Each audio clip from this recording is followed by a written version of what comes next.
which is Relax and Recover Doula Services, which is here to really support mothers. I remember going through my journey and feeling lost, even with many people around me. And at this time, I was a school teacher. I was a special education teacher, working in the system, and thought I was giving back because I had an IEP. So they had a special place in my heart. And as I learned and learned and learned, something was missing. I felt like I was in the matrix. I felt like I was in this box of, I'm going to work, I'm driving, traffic. This is not life. This is not what was intended. And I remember wanting more. So being a mother was the greatest gift, as challenging as it is, because they are our reflections. They show us every part of us that needs to be cleared, transmuted, all of it. And that led me to where I am now. So Other Son is home for me. And it's such a dynamic that my children are a part of this.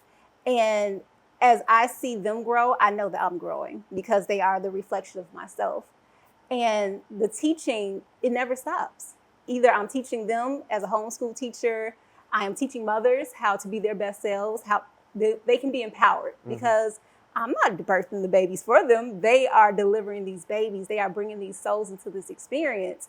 And so many times as women, we have lost our essence. That's what calling for the divine feminine is all about, bringing back our power and our honor to ourselves, which is lost within our society. I feel a question coming on. I'm working on it. So I love what I do. And sometimes I get lost in it. Sometimes I forget who I am because that's so many projections being sent to us outside. Yeah. And once I started this journey of really learning of who I am, that's where the magic really began. And I teach prenatal yoga as a part of Relax and Recover Doula Services, and I'm a property clearer. So I bring that into everything that I do. So I'm clearing the spaces for mothers. I am clearing what is in their environment that's not supporting their recovery. And when mothers feel supported in our healing, they want to bring more souls into this place. And this is what we need more than anything. We see all the different agendas that are against ourselves, our children, most importantly. Humanity, yeah. And this is the time that I got to step up. And sometimes it's hard to step up, being honest. And, you know, speaking of the mother role, I'm a divorcee. I know a lot of people are like, oh, you divorced, you're never going to find a... That's not the truth. And that's one of the things I really want mothers to understand. That your worth is not attached to your marital status, your relationship status, but I am single and I've been working on myself and I'm ready. Let's go. But that relationship really started with me. And once I really saw that, so much empowerment came in. So that was a lot, but that is perfect. Actually, I want to pivot a little bit and say, because what I'm hearing, I've heard so much of ways that you are in service to others. And I am clear that it is necessary that we be in service and we get the most out of our experiences from being in service or choosing to be in service. I am curious as to your personal moments, if I'm sure there's few, that you have to yourself and of yourself. What gets you personally going? What is your areas of interest? And what do you do for your own enjoyment, solitude, meditative, whatever it might be? I'm curious of that side of you as well. So I'm a dancer. I've been dancing since maybe 4 or 5. And it was first in a religious context. And as I got older, I saw that dance was my medicine. Dance was what helped me move through anxiety and depression. And that dancing is what gets me into a state of flow.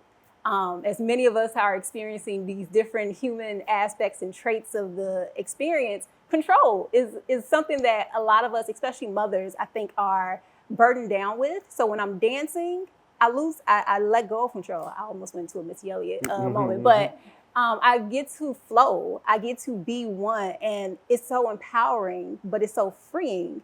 I also teach prenatal yoga, as I kind of spoke on, and I've been doing yoga for the last 12 years. So it's something that I kind of fell into or stumbled into while I was in college. And then when I was pregnant, it sustained my body. Yeah. It just helped support me in so many ways that I never even thought that was possible. I write. when I'm diligent and I'm mindful to sit down and write.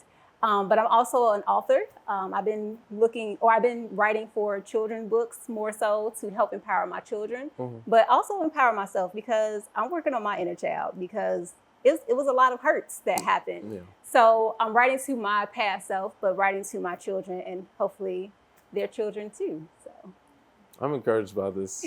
I'm actually also, I was just thinking about like, how awesome is it that we have so many resources, even just within one room, of a well-fulfilled life experience for not just ourselves, but our children and the people we care about. Like, I've got all I need. I got a person I can come to for this, the third, and this was just another form of that I see. So I'm glad to have you a part of this group, not just today, but in general. And if somebody wanted to hit you up about anything, whatever, how would they do that? I'm on Instagram. I believe my handle is StarCB. So StarCee. No, correction, SEEBE. So okay. sorry. The other question everybody wants to know is, do you answer your DMs? See, how you gonna have somebody if you don't answer DMs? If they come correct, yes. Got it. Okay. And I think that's appropriate for anybody. So. I like that. That makes sense. Feels right. Thank you very much. Thank you. Everyone, thank you for listening.